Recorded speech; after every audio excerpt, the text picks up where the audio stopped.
Ini Ustaz ya, tidak cukup sekadar niat, cukup menarik sekali. Silakan Ustaz. Assalamualaikum warahmatullahi ta'ala wabarakatuh. Alhamdulillah. Alhamdulillah wa syukrulillah wa salatu wassalamu ala rasulillah wa ala alihi wa sahbihi wa wala. Yang dihormati Puan Nik Asna, yang dimuliakan para pendengar Radio IKIM. Alhamdulillah, syukur kepada Allah Subhanahu wa taala kerana dengan izin serta limpah kurnianya pada detik ini, pada saat ini, kita insya-Allah berada di dalam suatu suasana yang baik. Iaitu bertepatan dengan bulan Rabiul Awal, Maulidur Rasul. Mudah-mudahan kita mengambil momentum untuk menteladani Rasulullah sepanjang masa. Dengan selalu berfikir, dengan selalu merasa, jika Rasulullah berdepan dengan situasi, keadaan, ataupun siapa yang sedang kita hadapi, bagaimanakah respon Rasulullah terhadap perkara ataupun individu yang sedang kita berdepan. Contohnya, ketika saudara-saudari, puan-puan, tuan-tuan sedang memandu, kita kan berdepan dengan jam, ya. Bagaimanalah Rasulullah dalam keadaan begitu, katakan begitu. Atau dalam apa jua suasana yang kita hadapi, kita sentiasa berfikir dan merasa bagaimana sepatutnya respon kita yang sepatutnya kita berikan pada situasi itu, sekiranya Rasulullah bersama dengan kita. Jadi insya-Allah apabila kita bersama dengan Rasulullah, kecintaannya itulah yang menjadi jalan untuk mencapai tujuan kita cinta kepada Allah Subhanahu wa taala. Pada petang ini kita akan bincangkan tidak cukup sekedar niat, ya. Kita dah bincangkan tentang niat, tentang keikhlasan pada minggu-minggu yang lalu. Jadi pada petang ini, untuk suatu pekerjaan, suatu tindakan jadi ibadah, tidak cukup sekadar niat yang baik, ya. Jadi niat saja tidak cukup untuk menjadikan suatu perkara yang kita buat tu jadi ibadah. Ini menolak setengah tanggapan. Kita kata asalkan niat kita baik, insya-Allah segalanya jadi baik. Itu ibadah. Tidak, ya. Kerana kalau kita lihat melalui pengajian kita ataupun melalui input-input yang kita telah bincangkan sebelum ini, untuk satu perkara itu jadi ibadah bukan sekadar niat, tetapi ada 5 syarat lagi. Antaranya, perkara yang kita buat itu mesti sah di sisi syariat. Yang kedua, pelaksanaannya mesti baik. Yang ketiga, dibuat dengan terbaik. Yang keempat, tidak meninggalkan ibadah yang asas. Dan yang kelima, natijah ataupun kesannya mesti baik. Jadi inilah perkara, 5 perkara yang patut ada pada suatu pekerjaan, tindakan kita untuk jadi ibadah. Ditambah satu yang paling utama dan pertama, iaitu dia kata niat. Semuanya 6 syarat lah, ya. Jadi hari ini ataupun petang ini, mari kita fokus ataupun kita perincikan 2 antara 5 niat yang masih berbaki itu, iaitu perkara yang sah di sisi syariat dan juga pelaksanaan yang baik, ya. Kalau kita lihat perkara ataupun pekerjaan ataupun subjek yang kita nak buat itu, mestilah disahkan oleh syariat. Artinya mesti terkategori ataupun tergolong kepada 3 perkara saja. Sama ada wajib ataupun halal, atau harus ataupun sunat. Ini saja perkara yang disah di sisi syariat. Jadi kalau kita nak buat satu perkara itu ni, kita tengok ini apakah wajib atau halal, apakah ini harus ataupun sunat. Okey, kalau ketiga-tiganya ada, okey, carry on. Kita teruskan. Kerana kita memang sah di sisi syariat. Seperti contohnya berniaga, memang, ya. Yang kedua, bekerja di agensi kerajaan atau swasta, itu menjadi petani, nelayan, penternak ataupun kerja-kerja yang dihalalkan oleh syariat. Jadi alhamdulillah, ya, berlaku, ya.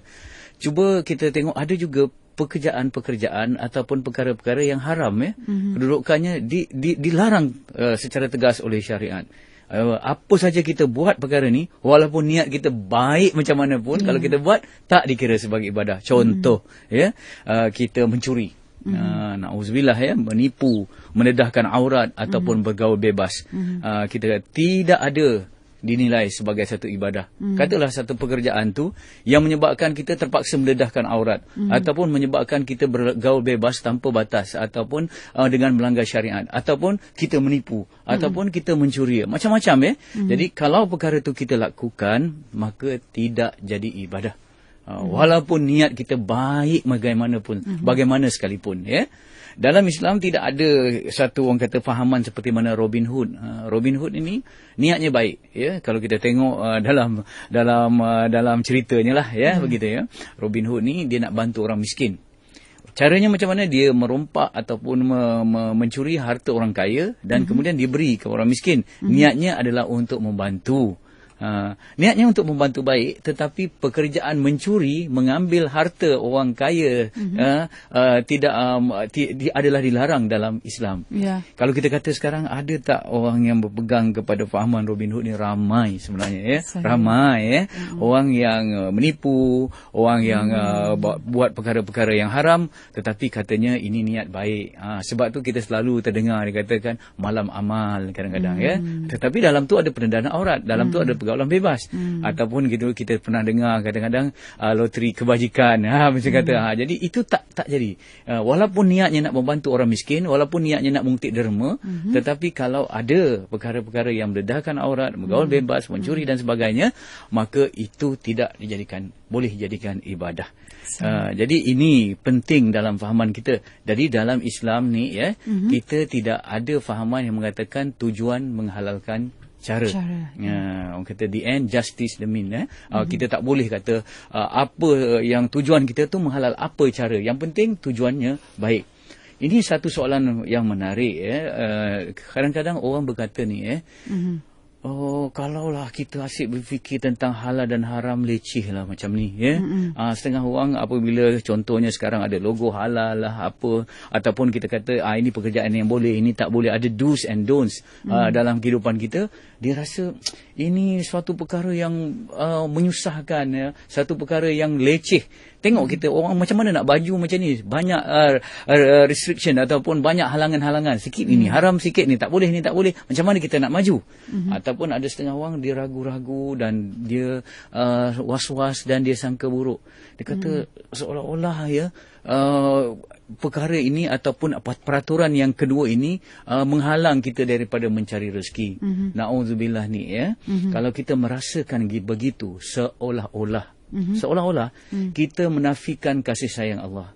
Kita seolah-olah menafikan kebijaksanaan Allah dan juga pemurahnya Allah dalam memberikan rezeki dan jalan untuk hamba-Nya mencari kebaikan dalam kehidupan.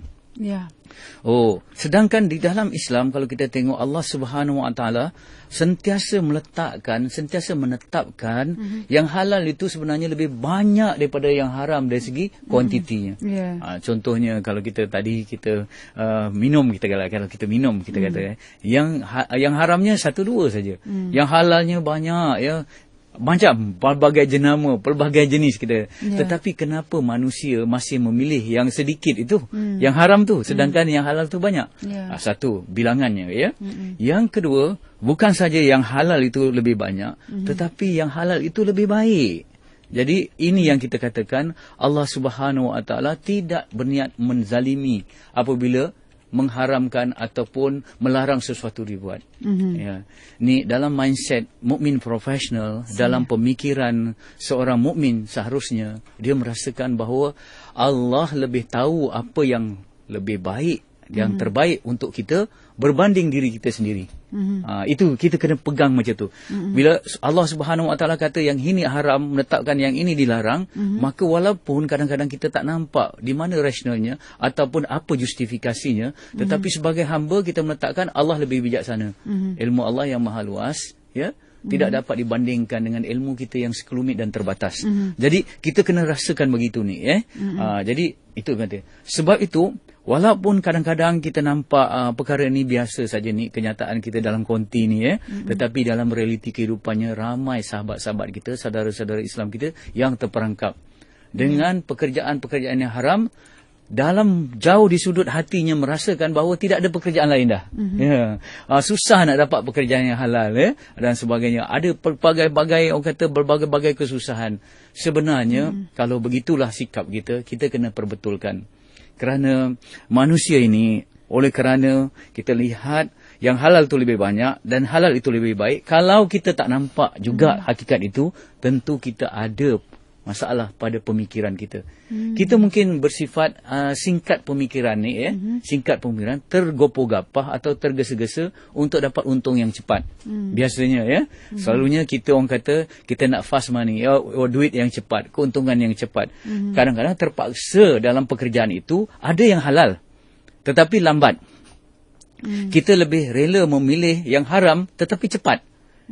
Padahal kalau kita pilih jalan yang mudah, mewah, kadang-kadang ni kita terpaksa menggadai maruah kita dan iman kita.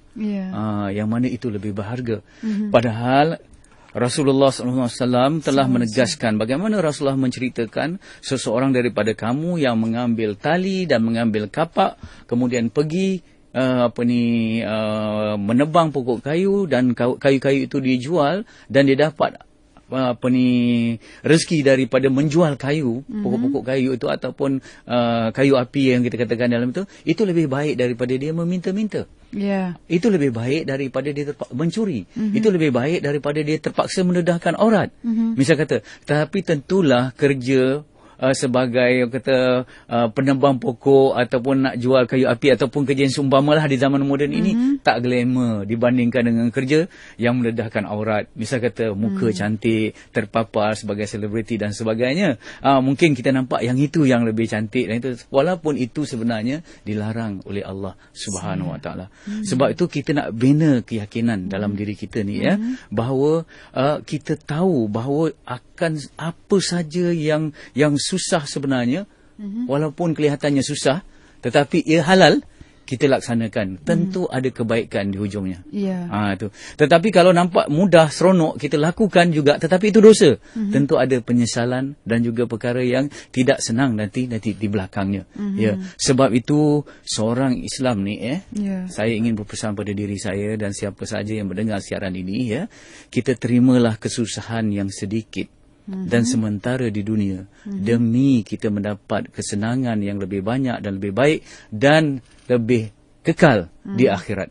Jadi kita orang Islam sewajarnya berpegang kepada konsep hidup yang kata pay now play later. Selalu saya katakan pay now ni kita bayar dulu kesusahan di dunia ini supaya kita play later, bermain-main dan berseronok-seronok nanti di hari akhirat.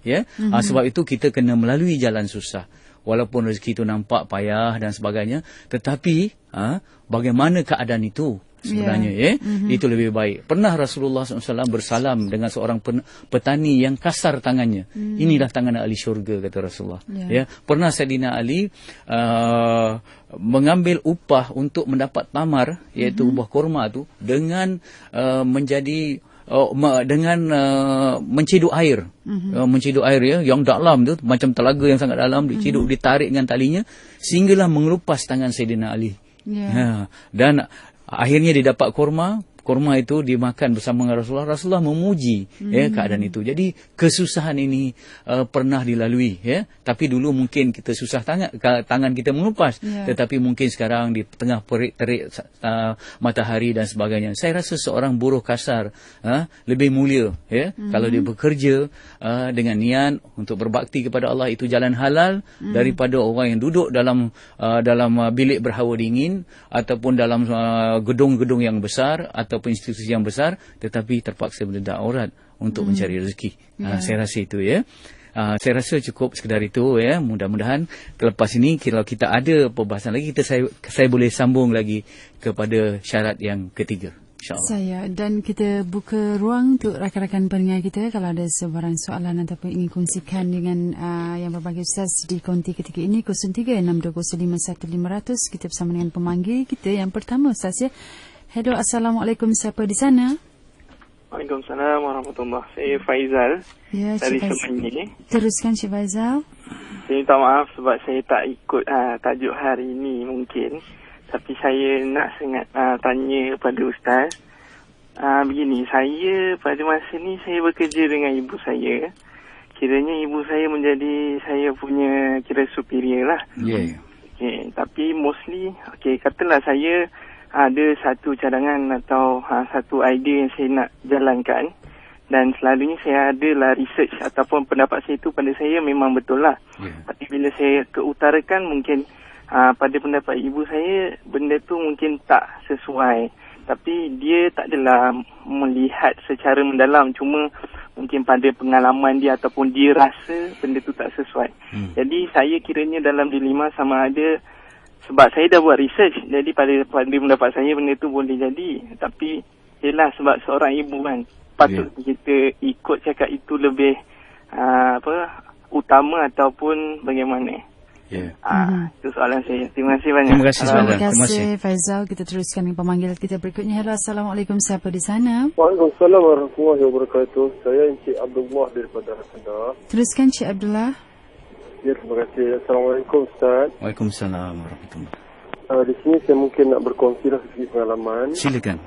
Saya pernah dulu saya bekerja di sektor kerajaan. Jadi sebab saya selalu keluar ke kawasan kan, keluar dan menjalankan urusan di luar kawasan. Jadi sudah sebetulnya kita buat satu claim untuk perjalanan dan juga hotel lodging. Itu masa tu di atas kejahilan saya dan sikap saya yang sama dan tidak melupakan Tuhan. Kemudian selepas itu saya dapati hidup saya menjadi tidak keruan. Ada anak sakit, kemudian kereta bermasalah, rumah bermasalah, keluarga pun tak bahagia. Lepas tu saya dapat satu ilmu daripada seorang hamba Allah yang saya tidak kenali. Beliau menyatakan satu sahaja. Hidup kita merasakan bahawa hidup bertuhan dan kita merasakan bahawa setiap apa sahaja yang kita lakukan, maupun secara tersembunyi, maupun walaupun secara terangan, bahawa Allah sentiasa melihat dan memantau kehidupan kita. Apa sahaja yang kita lakukan, tidak kiralah sama ada kita lakukan dengan sengaja maupun dengan tak. Jadi betapa pentingnya hidup, merasakan hidup itu bertuhan dan merasakan bahawa Allah sentiasa melihat apa yang kita lakukan, tidak kira di mana, walaupun apa dalam keadaan sekalipun. Jadi mengatakan setelah itu saya pun bertaubat, bersusah dan saya menyesal di atas segala apa yang kita lakukan. Terima kasih ya. Baik, terima kasih. Assalamualaikum. Mungkin kita dapat ambil dua lagi Ustaz ya. Hello, Assalamualaikum. Assalamualaikum. Hello, Assalamualaikum. Siapa di sana? Okey, kita ingatkan pendengar kita supaya tutup radio agar tidak mengganggu perbualan kita. Baik Ustaz, kita ada dua pemanggil tadi, Encik Faizal dan Encik Abdullah. Yang pertamanya saya ingin respon kepada soalan Encik Faizal kan kata kita bekerja dengan ibu kita. Di situ ada dua bentuk hubungan. Satu hubungan antara anak dan ibu, satu hubungan antara pekerja dan majikan, antara subordinate dengan superior. Jadi ibu bukan sekadar ibu tetapi dia juga majikan. Anak bukan sekadar anak tetapi dia juga pekerja subordinate Jadi kita kena dalam bisnes ataupun dalam perniagaan kita kena separate keadaan itu itu yang dikatakan profesional. Jadi apabila kita melakukan ataupun apabila kita menjalankan urusan perniagaan, kita hendaklah berpegang kepada prinsip kita sebagai subordinate, kita bertanggungjawab memberi info, maklumat, juga suggestion ataupun cadangan ataupun proposal yang baik kepada majikan kita. Kita kena bagi tahu waktu itu hubungan kita sebagai apa? Sebagai pekerja kepada majikan. Kita pun bagi pandangan. Oh, ibu kita sebagai majikan, dia ada pandangan yang lain. Jadi waktu tu dia buat keputusan macam ni. Setelah puas kita memberi cadangan dan kita memberi hujah kita berdasarkan research tadi, berdasarkan penyelidikan yang dibuat. Tapi majikan kita dia kata tak mau terima. Dia tak mau terima. Sebagai majikan, bukan sebagai ibu. Dia tak mau terima. Jadi kalau tak mau terima, kita sebagai pekerja, kita akur, kita terima, kita terima. Itu sewajarnya okey. Tetapi menyanggah waktu tu bukan menyanggah dalam keadaan itu. Kita bila tak diterima tu, kita bagi tahu kenapa tak diterima, kita bincang. Kata ibu kata ini kata macam ni. Waktu itu kita tidak dikatakan kita derhaka. Kita derhaka, tidak tetapi kalau urusan-urusan personal, contoh personal yang lain misal kata, sebab itu bila urusan personal tu kita kembalilah kita sebagai anak kepada ibu kita, kerana sami'na wa ta'na lah, kerana kita kena dengar dan taatlah kepada ibu kita. Walaupun begitu dalam Islam, dengar betul-betul saya minta para pendengar dan saya juga mendapat peringatan ini. Ketaatan kita kepada ibu kita, kepada bapa kita, ketaatan kita kepada pemimpin kita bukanlah ketaatan yang menutup pintu untuk perbincangan dan budi bicara. Jadi di sana ada pintu yang luas terbuka untuk kita sentiasa memberi pandangan balas dan juga kita memberi satu pandangan yang berbeza. Contoh, Rasulullah sallallahu alaihi wasallam sendiri apabila baginda memberi pandangan, ada ketikanya sahabat bertanya, apakah ini daripada wahyu? Kalau Rasulullah waktu itu, jika Rasulullah mengatakan bahawa ini bukan wahyu, hanya pandangannya sebagai sebagai seorang pemimpin, maka para sahabat akan memberi pandangan balas yang mungkin akan bertentangan. Di situlah timbulnya hadis yang terkenal ataupun kata-kata yang terkenal daripada Rasulullah, antum a'lamu bi umuri dunyakum. Kamu lebih tahu tentang urusan dunia kamu. Jadi itu yang dikatakan profesional. Bukan saja anak kena bersifat profesional sebagai pekerja. Ibu sebagai pemajikan pun kena bersikap profesional. Kita tak boleh mentadbir satu syarikat perniagaan berdasarkan autokrasi ataupun diktator. Kita sebagai pemimpin, kita dengar. Kalau research itu bagus ataupun pandangan itu daripada bawahan kita pun bagus, maka kita waktu itu kita kena ambil. Ini yang dibuktikan oleh Rasulullah sallallahu alaihi wasallam sendiri apabila mendengar cadangan-cadangan daripada para sahabat. Contohnya Rasulullah akur. Contohnya cadangan Salman Al-Farisi untuk membuat parit di sekeliling kota Madinah dalam perang Khandaq misal kata. Rasulullah terima. Walaupun pandangan itu bawahan misal kata. Jadi dalam hal ini saya kira kita kena separate antara soal personal dan juga profesional. Itu yang penting. Sulit tu, tetapi boleh dibuat insya-Allah. Yang kedua tentang Cik Abdullah mengatakan, saya berterima kasih kepada Cik Abdullah. Ini yang dikatakan ilmu yang lebih hebat lagi. Iaitu ilmu yang pertama daripada pembacaan, mungkin daripada pengajian, tetapi ilmu yang lebih hebat lagi, ilmu daripada pengalaman sendiri. Kerana ilmu daripada pengalaman dia terus masuk ke hati kita. Jadi mungkin Cik Abdullah yang paling arif sekarang ni, apa akibatnya rezeki yang tidak bersih kepada keluarga dan rumah tangga. Dia kata, kita claim, majikan tak nampak, tetapi Allah nampak. Dan itu yang dikatakan feeling of God in you. Itu yang dikatakan rasa bertuhan dan juga rasa kehambaan yang perlu ada. Jadi apabila kita lari saja daripada landasan. Contoh saya kata orang Islam dengan Islam macam kereta api di atas landasan. Kalau dia tergelincir saja daripada landasan, apa yang terjadi? Gerabak-gerabaknya hancur terus. Jadi kita sedang mengikuti jalan yang lurus itu. Selagi kereta api berada di atas landasan, insya-Allah dia bergerak dengan baik dan akan sampai kepada matlamatnya. Tetapi kalau dia tergelincir daripada landasan sedikit saja, insya-Allah kesannya, impaknya akan pergi kepada diri dia yang tak tenang, keluarga dia yang berantakan, anak-anak yang mungkin macam-macam masalah. Jadi insya-Allah kalau kita kata begitu rasuah ataupun perkara-perkara yang seumpama dengannya tidak akan memberi keuntungan kepada siapa pun, hatta yang memberi dan menerima rasuah tidak akan dapat keuntungan. Itu yang kita kena fikirkan. Itu. Kita ambil pemanggil kita, Ustaz Hello, Assalamualaikum. Saudara kita, siapa di sana? Hello. Minta tutup radio seketika. Siapa di sana? Okay. Hello. Saudara kita, siapa di sana? Puan Ina daripada Kedah. Teruskan Puan Ina dengan soalan. Okey. Saya nak tanya, macam kalau seorang guru, tugas dia mendidik anak didik dia, mengajar. Tapi kalaulah kerja-kerja lain yang guru tu terpaksa buat, sampai kadang-kadang macam dia terpaksa tak boleh nak fokus 100% lah untuk tugas dia sebagai pengajar. Contohnya, dia kena sediakan macam bahan latihan. Cikgu tu akan buat sendiri bahan latihan. Tapi urusan macam nak photostat ke apa, macam sepatutnya ada orang lain yang tolong uruskan, tapi dia sendiri yang kena photostatkan, staplekan apa semua. Jadi macam masa dah ni. Adakah salah guru tu kerana dia mengambil kerja orang lain, kerana dia nak benda tu segera siap? Kalau dia tunggu, nanti dalam kelas dia tak boleh nak buat apa yang dia rancang lah. Terima kasih Cikgu Ina. Sebab kadang-kadang kita nak menolong orang tapi kita terambil. Ataupun orang tu tak tahulah dia buat tak buat kan. Terima kasih. Okey, kita teruskan dengan pemanggil kita berikutnya. Hello, Assalamualaikum. Siapa di sana? Minta tutup radio seketika. Hello, Assalamualaikum.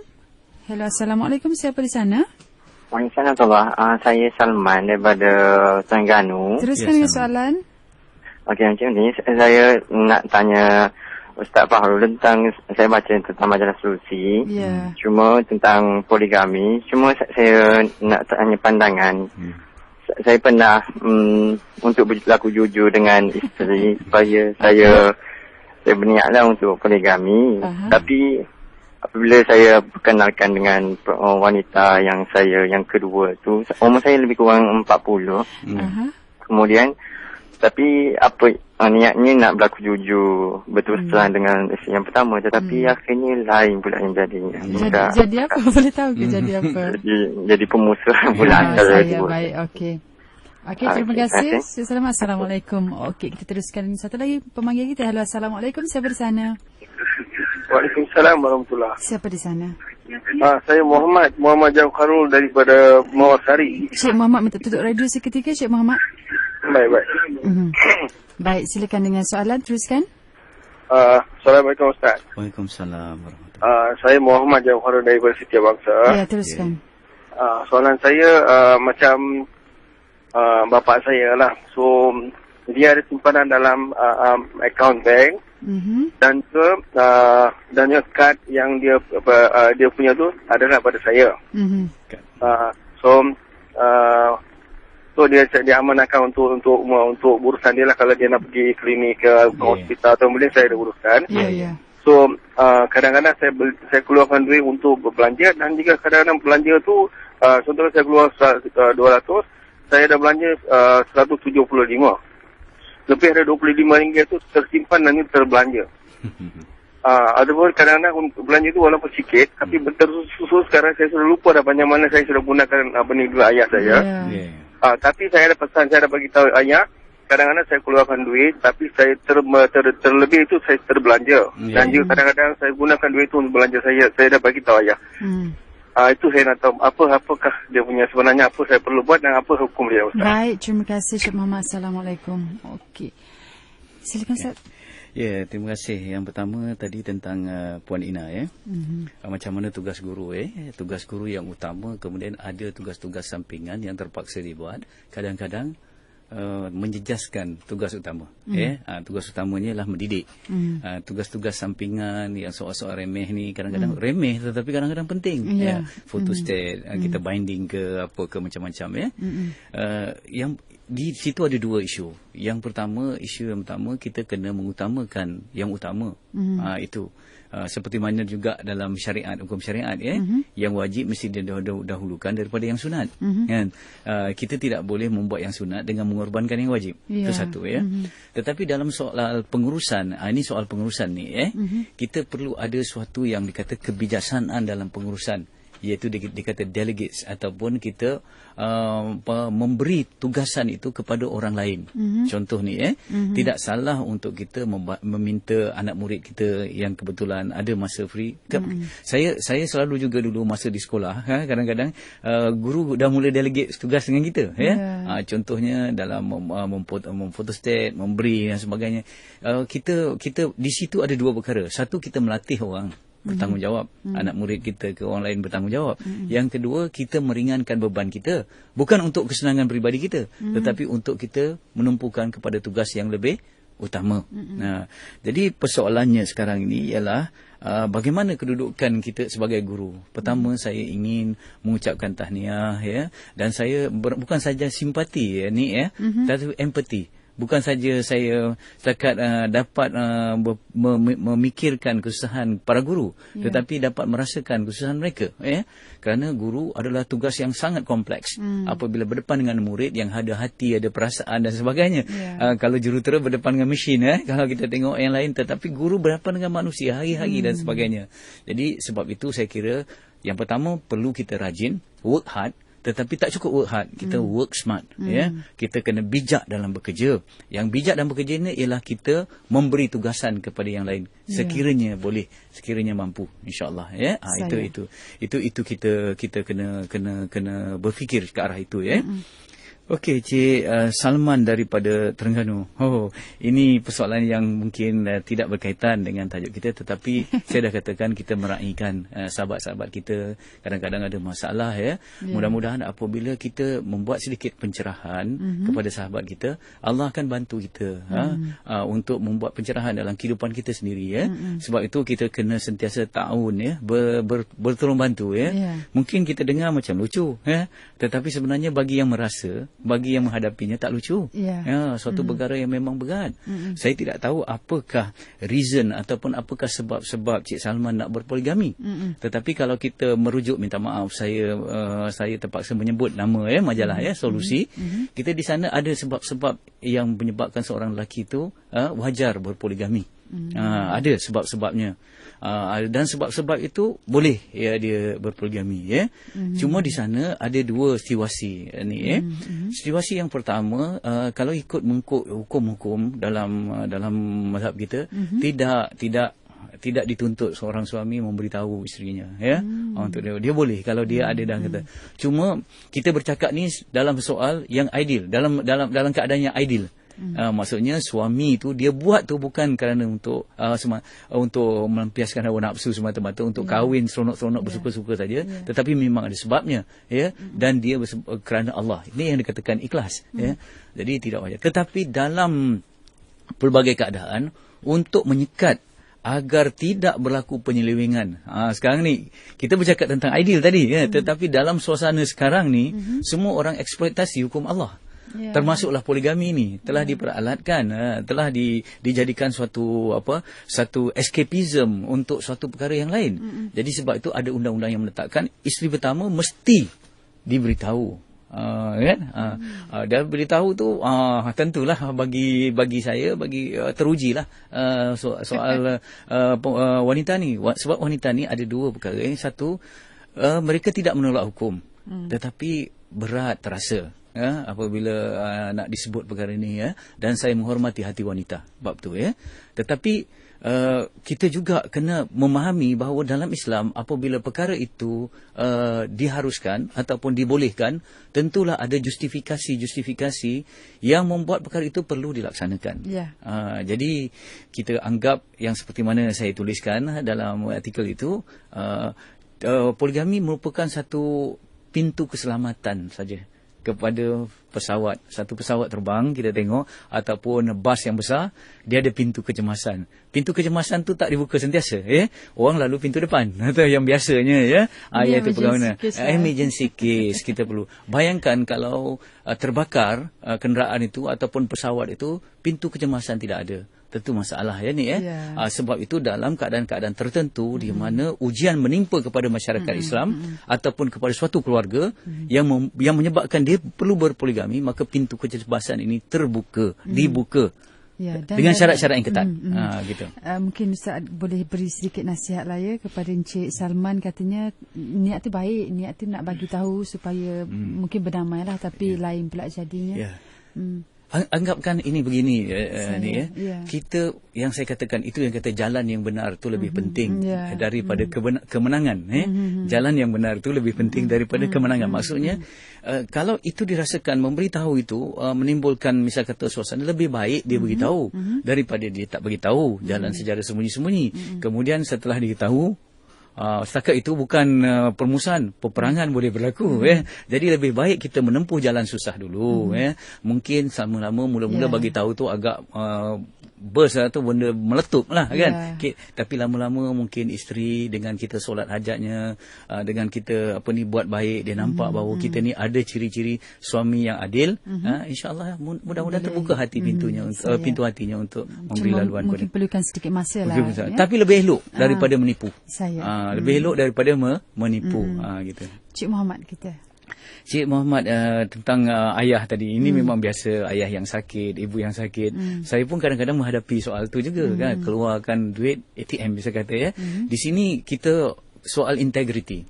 Soal integriti ni bukan kepada duit atau wang dalam organisasi, dalam tabung masyarakat saja. Tetapi integriti kita ni langsung juga berkaitan dengan ahli keluarga kita, dengan anak kita misal kata. Sebab itu Rasulullah mengingatkan, kalau kita berjanji pada anak kita kata, kalau kamu buat ini, saya akan bagi ini, tetapi tak ditunaikan. Waktu itu seorang ayah ataupun seorang ibu termasuk daripada orang yang memungkiri janji, walaupun janjinya kepada anaknya sendiri. Jadi itu indahnya Islam, bukan soal dan soal integriti ini bukan 3 juta, bukan 1 juta, tetapi 10 sen pun itu adalah integriti. Itu adalah kejujuran. Jadi Cik Muhammad tadi bagi contoh, dia kata dia keluarkan 200, belanjakan 175 untuk ibu, ada RM25 lagi lebih kan. Yang lebih tu terguna sini sana kan. Kemudian dia kata dia dah bagi tahu ayahnya, tak ada masalah kalau ayahnya redha. Ayah kata tak apalah, yang RM25 tu tak apalah, redha. Jadi tak ada masalah lagi. Setiap kali begitulah. Setiap begitu. Tapi yang terbaiknya ni begini selepas saja keluarkan duit, sah dan belanjakan, baginya, kemudian yang resit yang keluar dari ATM tu kita bagi pada ayah kita. Ni resitnya, kita kata. Ini bukan soal ni soal kita ayah kita tak percaya kita, ataupun kita menganggapkan ayah kita terlalu berkira, bukan. Tetapi ini syariatnya. Ini syariatnya. Bila keluar resit tu, kita kata dah, ayah tengok tadi keluar 200, tengok bagi resit tu. Kemudian saya dah belanjakan 175, ada baki 25. Macam mana ayah? Ambil kau lah, alhamdulillah. Kalau dia kata ayah nak ada juga guna, kita kena bagi. Ataupun kalau dah terguna, kita kena ganti. Tapi kalau alangkah indahnya kalau kita saling redha meredai. Okey, kita raikan pendengar kita melalui Facebook Ustaz daripada Muhammad Azmi, katanya Ustaz, macam mana kita nak ikhlaskan niat kita apabila kita beri nasihat fasihah. Katanya kehidupan di era global ini amat menekan dari segi ekonomi dan teknologi. Bagaimana kita nak membawa Allah bersama dalam melalui rancau kehidupan agar kebergantungan kita hanya kepada Allah semata dan bukan kepada manusia. Fatin pula, ada seorang guru saya berpesan melakukan sesuatu perkara mesti patuh syariah dan ikhlas, niatkan kerana Allah, katanya. Dan masa itu kita sudah tidak lagi tapi ikhlas itu tak datang sendiri, buat dulu barulah datanglah, katanya. Masa itu kita sudah tidak lagi berperan dengan ikhlas, hanya bermujahadah untuk istiqamah pula. Jadi diminta komen Ustaz lah. Dan mujahidah, nak tanya, dia kata dulu saya berhenti di sebuah masjid solat maghrib, lepas tu ditegur seorang makcik lah, suruh solat saf sama-sama. Jadi bila dah habis solat tu, makcik tu macam tegur dia balik, macam lebih kurang makcik tu kata, awak ni baru setahun jagung. Jadi dia tanya Ustaz lah macam mana dia nak cara yang berhemah lah nak tegur orang yang lebih berusia ni. Itulah lebih kurang soalan Ustaz. Pertamanya tentang Cik Azmi tadi, saya kata tentang ikhlas memberi nasihat. Yang pertama, apabila kita memberi nasihat untuk kita ikhlaskan, kita mesti jangan menganggap diri kita lebih baik daripada orang yang kita nasihatkan. Seelok-eloknya perkataan nasihat tu diganti jadi memperingatkan satu sama lain. Itu penting. Jadi apabila kita memberi nasihat, kita mengingatkan diri kita dan mengingatkan sahabat kita yang kita nak nasihatkan itu penting untuk menunjukkan keikhlasan kita. Yang kedua, kita cuba menggunakan bahasa yang baik. bahasa yang baik, yang kata bukan bahasa yang kasar. Kadang-kadang satu nasihat yang baik ditolak bukan kerana nasihat tu, isi nasihat tu tak betul, tetapi bahasanya, pendekatannya, pendekatannya. Jadi kita kena guna pendekatan yang lembut. Sebab itu di dalam Al-Quran Allah Subhanahu Wa Taala telah menegaskan bagaimana kalau kita kasar, kalau kita membentak, tentulah orang lari daripada kita. Itu satu keadaan, ya. Bukan saja kata aku cakap kasar ni tapi hati aku baik, tak boleh. Kena hati yang baik tu perlu dengan kata-kata yang lemah lembut. Itu penting, ya. Yang pertama, kita jangan rasa diri kita lebih baik. Yang kedua, kena bahasa yang lembut. Yang ketiga, dalam situasi dan juga pilih masa yang tepat. Jadi nasihat yang baik ialah satu suasana yang sejuk ataupun suasana yang agak tenang, ya ni. Jangan kita lontarkan nasihat itu pada keadaan yang tengah sedang bergolak. Jadi waktu itu tengah panas, misal kata tengah panas, orang tu baru melakukan kesalahan, kita pun nampak, terus kita terjah. Tentulah keadaan itu akan menyebabkan itu. Tunggu suasana tu agak sejuk. Sebab tu dalam rumah tangga, selalunya kita nak memberi nasihat pada isteri kita ke, ataupun pada anak-anak kita, ataupun isteri nak memberi peringatan kepada suami ke, ya, pilih waktu yang baik. Contohnya lepas solat. Ini diterangkan dalam kitab-kitab. Lepas solat kita bagi, sebab suasana tu agak tenang, ya. Waktu misal kata santai, waktu dah sejuk, jadi orang mudah menerima waktu itu. Tetapi bukan kita beri nasihat sewaktu perkara itu berlaku dan kita dengan suara yang tinggi, itu mungkin itu. Jadi sebab itu orang kata bukan saja isi nasihat tu baik, pendekatannya juga, masanya dan keadaannya mesti baik. Okey. Seterusnya pada tentang, saya tak berapa ingat ni. Yang fasiha tadi tu ke, tentang bagaimana kita nak membawa Allah bersama dalam teknologi kehidupan lah. Zaman global. Saya pernah ditanya, minta maaf kadang-kadang saya terlupa apa ni soalan tu, ya. kita era globalisasi ni, ataupun global village, ataupun kampung sejagat yang teknologi ICT telah mencapai kemuncaknya dan sebagainya. Apakah kita rasa waktu kita semakin terhakis perkara-perkara tentang keikhlasan, nilai-nilai murni ni?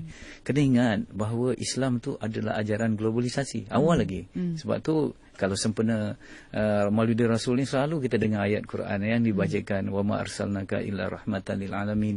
Tidak diutuskan Rasulullah tu melainkan rahmat untuk seluruh alam. Ini ayat globalisasi. Bahawa Al-Quran itu ataupun Rasulullah ialah pemimpin yang global.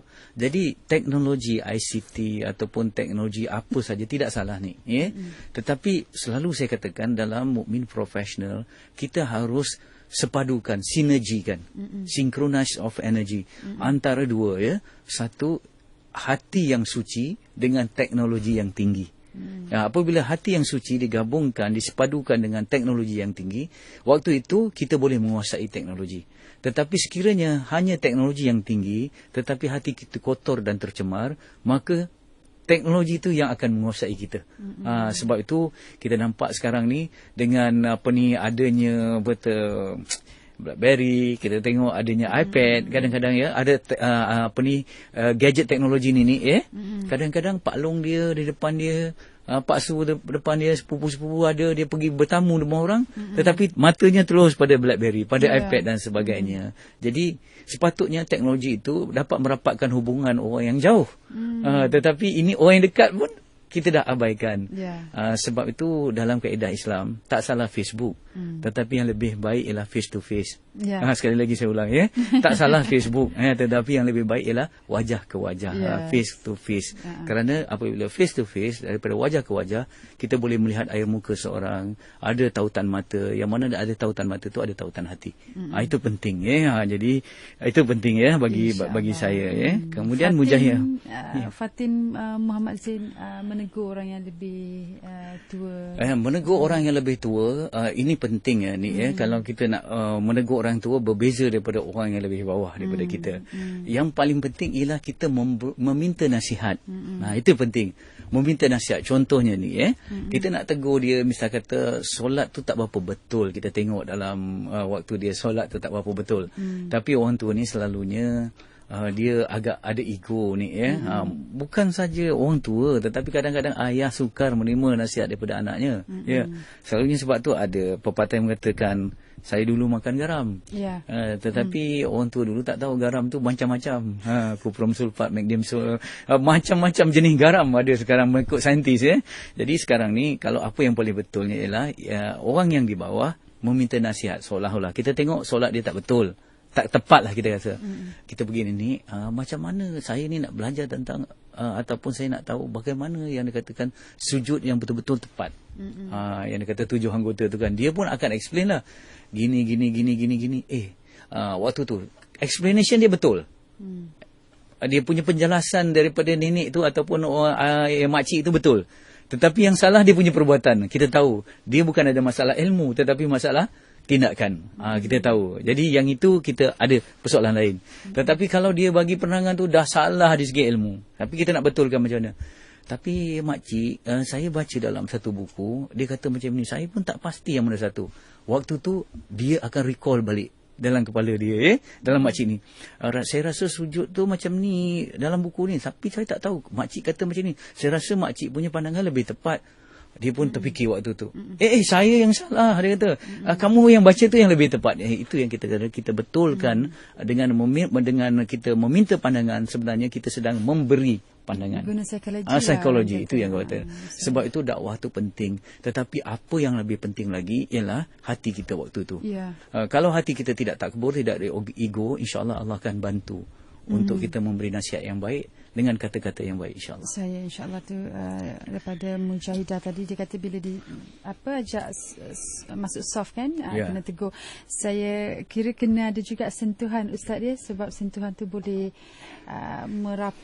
boleh mengelak dari sebarang prasangka. Yang penting apabila kita bertemu dengan seseorang ni dalam kita nak cuba berdakwah ni, jangan kita terus nak pergi untuk memahamkan dia. Bertindak dulu untuk memahami, baru kita difahami. Ini Stephen Covey kata, seek to understand then to be understood. Misalnya kita memahami dulu dia, keadaan dia tu macam mana kan. Kemudian baru kita dia. Yang itu yang kedua. Tetapi yang lebih utama lagi ni kena bina jembatan dulu. Baru kita boleh menyeberang. Contohnya, kita wujudkan komunikasi yang baik. Oh makcik, dah lama dah duduk di sini. Macam mana keadaan macam ni? Oh makcik dah berapa? Selalu datang masjid. Kita dah bual-bual perkara-perkara yang orang kata just untuk menumbuhkan bunga dalam perbualan dan cari persamaan. Kalau makcik tu kata, makcik datang asal daripada mana? Saya datang daripada Johor. Oh, kawan saya daripada Johor juga. Macam tu. Kita wujudkan persamaan, kita wujudkan jembatan, baru kita boleh melintaskan nasihat kita tadi. Okey. Mungkin satu lagi Ustaz daripada Azwana Omar, bagaimana nak menghindari hati dari berniat yang kurang baik, lebih-lebih lagi apabila disakiti. Okey. Kita kalau kita disakiti dalam kehidupan ni biasalah dalam biasa ni, sebab kita hidup dengan manusia. Manusia yang ada kelemahan dan kita juga ada kelemahan. Kalau kita rasa kita ni sering disakiti oleh orang lain, tak sedarkah kita bahawa kita juga kadang-kadang menyakiti hati orang lain. Jadi disakiti dan menyakiti ini satu perkara yang biasa dalam kehidupan kita. Kita tidak duduk di dalam satu generasi malaikat, tak ada yang semua baik dan sebagainya. Tentu ada masalah. Tetapi kita tahu kenapa mudah kita disakiti. Ini perkara ini penting Setengah satu perkataan pada orang biasa dianggap biasa saja. Tetapi bagi kita, kadang-kadang orang bergurau, tetapi terlalu ambil hati.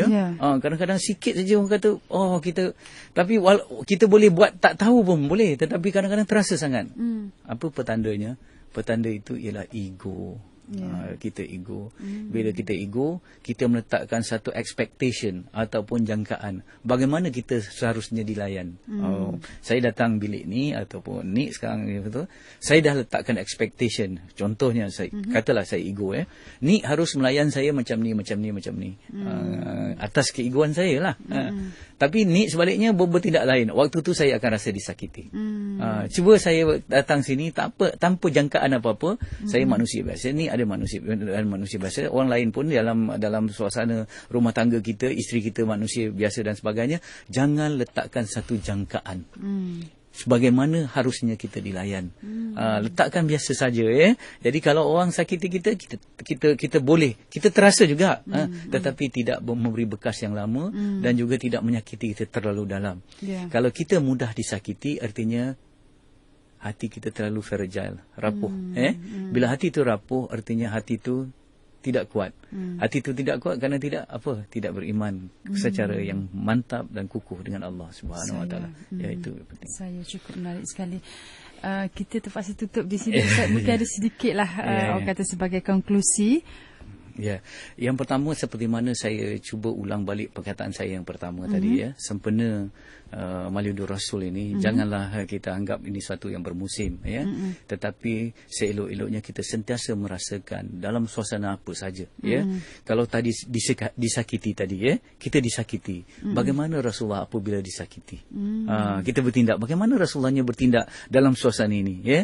Begitu juga apabila kita dalam keadaan apa juga, kita sentiasa yang kata seandainya Rasulullah bersama kita, bagaimana Rasulullah akan bertindak apabila berdepan dengan suasana yang sedang kita hadapi itu.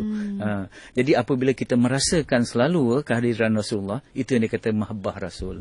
Ya, kerana seorang yang dicintai itu, cinta itu bukan soal jarak. Sama ada jarak tempat atau jarak masa. Cinta itu boleh kembara melangkaui generasi. Sebab itu Rasulullah dah jauh dah. Fizikalnya dah jauh, masa dah jauh. Tetapi kita dapat mencapai cinta Rasulullah apabila kita merasa sentiasa bersama dengan Rasulullah. InsyaAllah. Terima kasih Ustaz. Kita akan bertemu lagi. Sama-sama. Di waktu yang lain.